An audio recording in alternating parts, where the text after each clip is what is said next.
Saksakalyan gunarnavasya Vande Guru Sri Charanaravindan.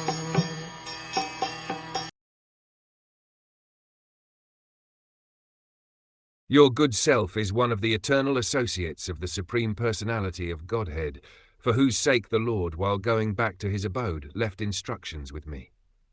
Yamaraj, the great controller of life after death, decides the living entities' destinies in their next lives. He is surely among the most confidential representatives of the Lord.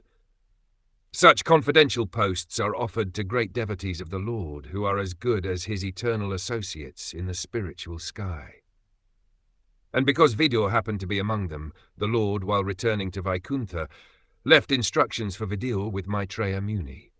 Generally, the eternal associates of the Lord in the spiritual sky do not come to the material world. Sometimes they come, however, by the order of the Lord, not to hold any administrative post, but to associate with the Lord in person, or to propagate the message of God in human society.